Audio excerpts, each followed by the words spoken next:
السلام علیکم، امید کرتی ہوں آپ سب خیریت سے ہوں گے۔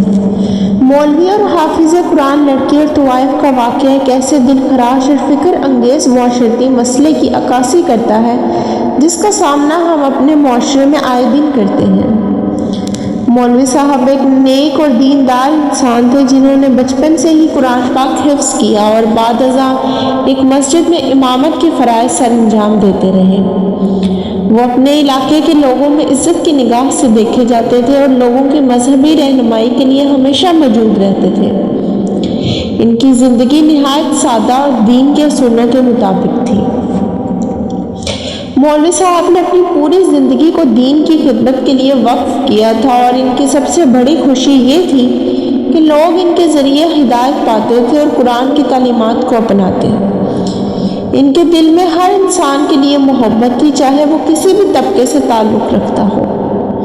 وہ ہمیشہ نرم لہجے میں بات کرتے اور معاشرتی ناانصافیوں کے خلاف آواز اٹھاتے۔ ایک دن مولوی صاحب کی مسجد میں ایک لڑکی آئی۔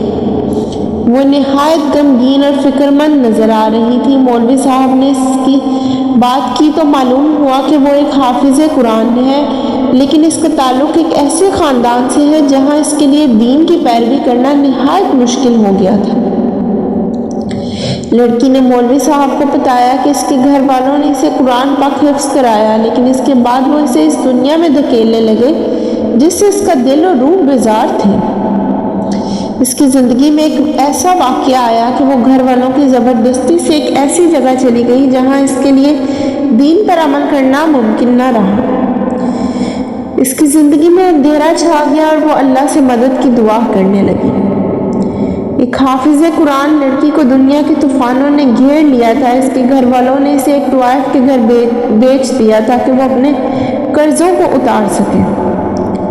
یہ ایک نہایت شرمناک اور دل دہلا دینے والا لمحہ تھا جس میں ایک حافظ قرآن لڑکی کو ایک طوائف کی زندگی بسر کرنی پڑی۔ وہ اپنے حال پر روتی رہی، لیکن اس کے پاس کوئی اور رستہ نہ تھا۔ مولوی صاحب نے اس لڑکی کی کہانی سنی اور اس کی حالت پر دل سے افسوس کیا۔ وہ جانتے تھے کہ اللہ کے ہاں توبہ کا دروازہ ہمیشہ کھلا رہتا ہے، اور وہ چاہنے لگے کہ اس لڑکی کی زندگی کو دوبارہ صراط مستقیم پر لائیں۔ مولوی صاحب نے اس لڑکی کے لیے ایک نیا رستہ تلاش کرنے کا عزم کیا اور اسے اپنے گھر میں پناہ دینے کا فیصلہ کیا۔ مولوی صاحب نے اس لڑکی کو بتایا کہ اللہ کی رحمت بہت وسیع ہے اور اس کی مایوسی میں بھی امید کی کرن موجود ہے۔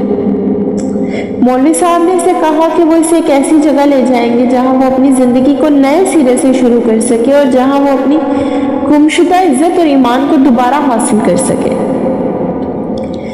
مولوی صاحب کے اس فیصلے پر ان کے اپنے خاندان اور سماج نے تنقید کی۔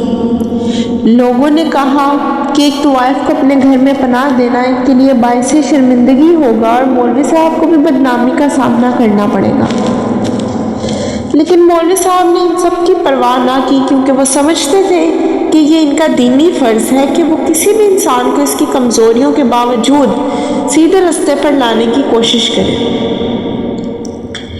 لڑکی کے بارے میں معاشرے کی سوچ بدلنے میں وقت لگا، لیکن مولوی صاحب نے لوگوں کے اعتراضات کا سامنا کیا اور صبر سے کام لیا۔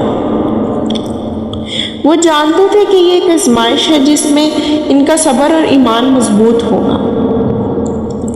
لڑکی نے مولوی صاحب کی مدد سے اپنی زندگی کو بدلنے کا عزم کیا۔ وہ قرآن کی تعلیمات کو دوبارہ اپنانے لگی اور ہر دن اپنے رب کے قریب ہونے کی کوشش کرنے لگی۔ اس نے اپنے گناہوں پر سچے دل سے توبہ کی اور اللہ کی رحمت کا امیدوار بن گئی۔ مولوی صاحب کی محنت اور لڑکی کی توبہ کے بعد اس کے دل میں سکون اور امید کی روشنی پھیل گئی۔ وہ جانتی تھی کہ دنیا کی مشکلات کے باوجود اللہ کی رحمت سے کبھی مایوس نہیں ہونا چاہیے۔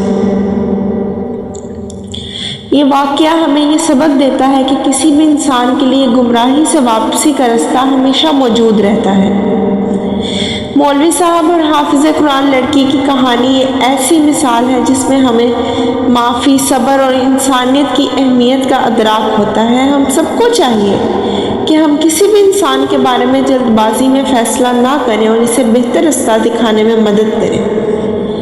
یہ کہانی اس بات کو بھی واضح کرتی ہے کہ معاشرتی تعصبات اور دنیاوی دباؤ کے باوجود ہمیں اپنے ایمان اور اخلاقیات پر ثابت قدم رہنا چاہیے۔ امید کرتی ہوں آپ کو یہ کہانی پسند آئی ہوگی۔ ایسی مزید کہانیوں کے لیے میرے چینل کو سبسکرائب کریں۔ ملتے ہیں ایک اور ویڈیو کے ساتھ، تب تک کے لیے اللہ حافظ۔